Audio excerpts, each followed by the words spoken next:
مونا یہ بتائیے گا، ابھی تو جس طرح سے بات کی نا ارشد صاحب نے،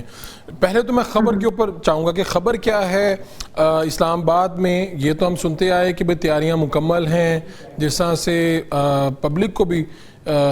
متاثر ہونا پڑا. اتنے دن سے ہم بار بار مذاکرات، اسلام آباد ٹاکس کے دوسرے دور کی خبر کیا ہے؟ ایک تو یہ کہ کیا صرف اسے مذاکرات کے تناظر میں سمجھا جائے یہ جو دورہ کرنے جا رہے ہیں ایرانی وزیر خارجہ، اور دوسری طرف امریکن سائڈ کی کیا خبر ہے؟ ٹھیک ہے، میں آپ کو تھوڑا سا 2 دن پیچھے لے کے جاؤں گی کہ ڈیڈ لاک واقعی میں تھا اور یہ کنسرن تھا ہماری سائڈ پہ بھی. تو اسی تناظر میں جب یہ 2 دن پہلے جو ملاقات ہوئی ہے ایرانی ایمبیسیڈر کی پرائم منسٹر کے ساتھ، پھر اس کے بعد کل چائنیز ایمبیسیڈر کی جو پرائم منسٹر کے ساتھ جو ملاقات ہوئی ہے، اس کے بعد یہ جو چیزیں جو ہیں تھوڑی سی فارورڈ ہوئی ہیں. ایرانی ایمبیسیڈر کے ساتھ جو ملاقات ہوئی ہے اس میں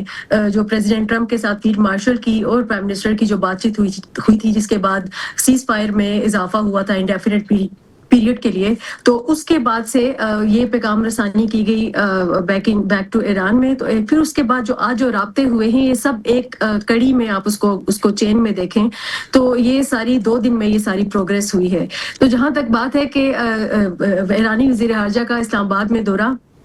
پہلے جو انیشل خبر تھی وہ یہی تھی کہ وہ اسلام آباد آ رہے ہیں، تو یہ پرسیپشن یہ تھی کہ شاید راؤنڈ 2 ہے، لیکن راؤنڈ 2 یہ نہیں ہے، کیونکہ وہ یہاں پہ آئیں گے، اس کے بعد آگے ان کے 2 دورے ہیں. تو اب میرے خیال سے، اور جو یہاں پر بھی بات چیت بھی چل رہی ہے اینڈ میں، کہ جیسے پہلے جو مذاکرات ہوئے تھے 47 ایئرس کے بعد، وہ فیس ٹو فیس مذاکرات ہوئے تھے. راؤنڈ 2 سے پہلے آئی گیس یہ دوبارہ سے یہ معاملہ جا رہا ہے انڈائریکٹ ٹاکس کی طرف، جیسے کہ فیبرری میں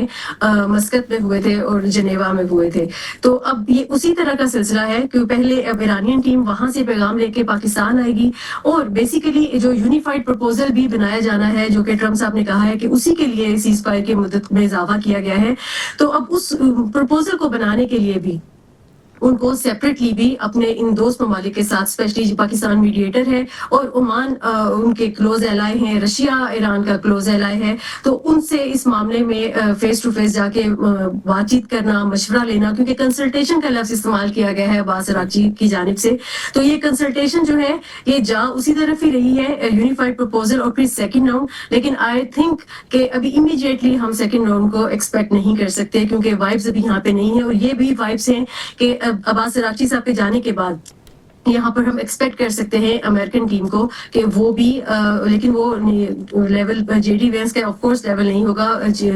ہم اسٹیو وٹکاف کو ایکسپیکٹ کر سکتے ہیں، جیریڈ کوشنر کو ایکسپیکٹ کر سکتے ہیں. تو یہ جو انڈائریکٹ جو میڈیشن اب چلے گی نا تھوڑی سی راؤنڈ 2 سے پہلے، اس کی بیس بنانے کے لیے، تو ابھی ہم فی الحال اسلام آباد میں یہی چیزیں ایکسپیکٹ کر رہے ہیں. یہ نہ سمجھیں کہ یہ دوسرا دور شروع ہو رہا ہے، ہم یہ سمجھیے کہ اس کی کہیں پہ کوئی بنیاد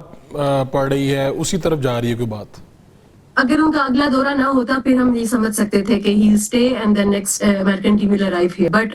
اب وہ یہاں پہ نہیں رک رہے. یہ دورہ کچھ گھنٹوں سے زیادہ کا نہیں ہوگا، تو اس لیے ہم یہ ایکسپیکٹ نہیں کر سکتے کہ ان کی امریکن کے ساتھ ملاقات ہوگی. اور دوسری بات یہ کہ ان کے ساتھ جیسا صرف وہی ہائی پروفائل ہوں گے، یا ان کے ساتھ بھی کوئی وفد مختصر ہوگا، بڑا وفد ہے، کوئی اس کی اطلاعات ہیں ابھی تک؟ ان کے ساتھ ڈی ایف ایم ہوں گے اور ان کے جو قومی سلامتی کے لوگ ہیں وہ ہوں گے، لیکن جو لیڈ کر رہے ہیں وہ ابھی تک اطلاعات کے مطابق عباس اراغچی خود لیڈ کر رہے ہیں اس گروپ کو. چلیں بالکل ٹھیک ہے.